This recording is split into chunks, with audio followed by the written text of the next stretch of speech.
experience and membership that backs what you're building with American Express Business Platinum. Get 2 times membership rewards points per dollar on eligible purchases in key business categories, as well as on each eligible purchase of $5,000 or more, on up to $2 million in eligible purchases per calendar year. American Express Business Platinum. There's nothing like it. Terms apply. Learn more at americanexpress.com/business-platinum. This is Optimal Finance Daily. 5 Steps to Learn to Spend in Retirement, Part 1, by Fritz Gilbert of the retirementmanifesto.com. There's a common problem that hits many people in retirement. After years of saving in order to achieve their retirement dreams, many retirees have a hard time breaking old habits. This seems to be particularly true of those who have been diligent savers throughout their working years.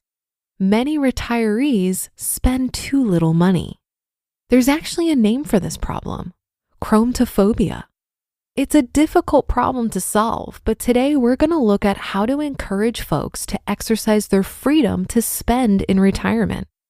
You've worked your whole life to reach this point. Don't let fear and anxiety crash your retirement party.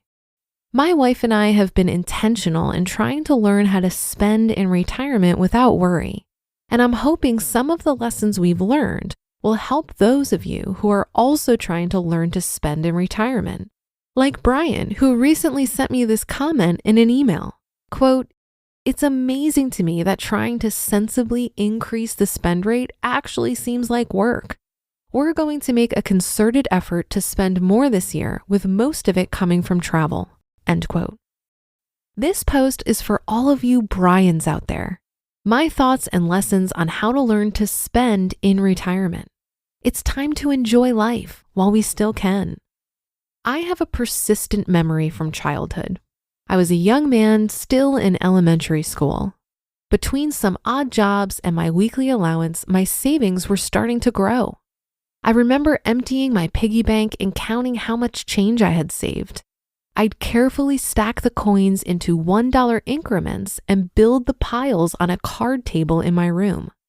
Once they were all stacked, I'd count them up. I enjoyed watching the numbers grow. From the age of 10 until my retirement at age 55, that habit became deeply ingrained.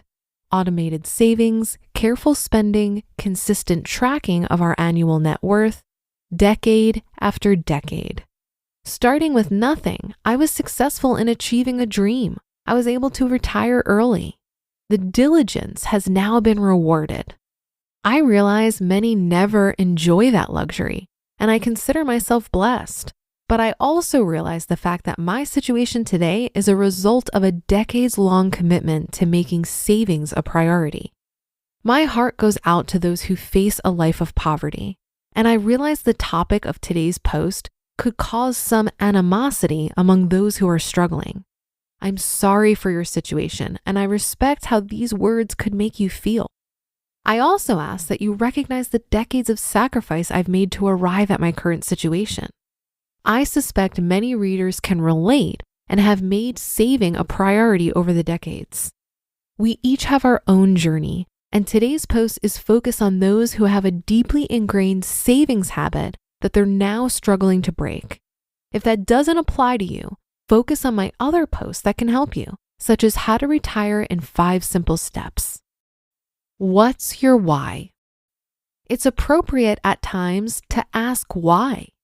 This is one of those times, and it's an important question to ask before we get into the 5 lessons on learning how to spend in retirement. Why did it matter if those numbers were growing when I was younger? For most of my working life, the answer was, of course, so I can retire someday. Now that I've retired, there's value in revisiting the why. It's changed, and it's important to recognize that fact. My goal is no longer to build a bigger pile. I've achieved the goal. I've won the game. It's time to change the strategy for my second half. As I think about my why for my retirement, I'd summarize it as follows. My goal is not to die with a bigger number. At the same time, I want to ensure we don't run out of money before we die. My goal is to enjoy life, especially the limited number of active years we have remaining. I've broken the chains that once tied me to a desk. It's time to enjoy the freedom I've earned. I also want to become more generous, to leave a legacy of helping others. The seed for today's article was planted when I read a recent article in which I was featured.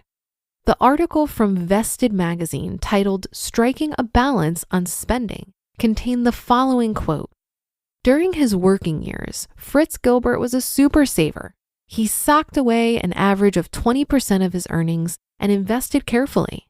But when he retired from a 33-year career in the aluminum industry in 2018, he and his wife Jackie switched their mindset. Within the confines of their carefully constructed financial plan, they became unabashed spenders. End quote. As I read those words, I realized my why has changed. The article helped solidify in my mind the importance of that change and led me to write the words you're now hearing. My dedication to the new why was reinforced when I lost my dad last month. He lived a good life and made a big impact on me.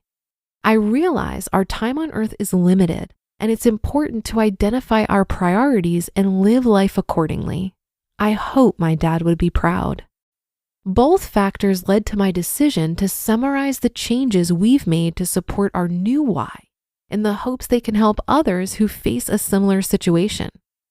What's your why? It's an important question to answer, and I encourage you to think about it. More importantly, I encourage you to be intentional in aligning the steps you're taking with the goals you've identified. If you, like me, have decided your why is no longer focused on increasing your net worth, what steps are you taking to align your activities with your new priorities? 5 steps to learn to spend in retirement. Hear those on tomorrow's episode. You just listened to part 1 of the post titled 5 Steps to Learn to Spend in Retirement by Fritz Gilbert of the retirementmanifesto.com. America leads the world in medicine development. It matters. We get new medicines first, nearly 3 years faster. 5 million Americans go to work because we make medicines here at home. And not relying on other countries keeps us safe. But China is racing to overtake us. Will we let them, or will we choose to stay ahead? When America leads, America cures. Let's tell Washington to keep us in the lead. Learn how at americacures.com. Paid for by Pharma. Imagine you're a business owner who has to rely on a dozen different software programs to run your company. Each one is expensive, overly complicated, and worst of all, none of them are connected. Now imagine a platform that could tackle all of your business management needs in one place. That platform you're imagining? It's Odoo. Odoo has all the programs you'll ever need, and they're all connected on a single, simple, easy-to-use software, giving you peace of mind that your business is always being taken care of from every angle. Odoo assists in accounting, marketing, inventory, HR, CRM, manufacturing, and everything in between through its user-friendly interface and open source applications. Basically, if your business needs it, Odoo's got it. Odoo sounds pretty amazing, right? So stop wasting your time and money on those expensive, disconnected platforms and let Odoo harmonize your business with simple, efficient software that can handle everything for a fraction of the price. It doesn't get much better than that. So what are you waiting for? Discover how Odoo can take your business to the next level by visiting odoo.com. That's ODOO.com. Odoo, modern management made simple.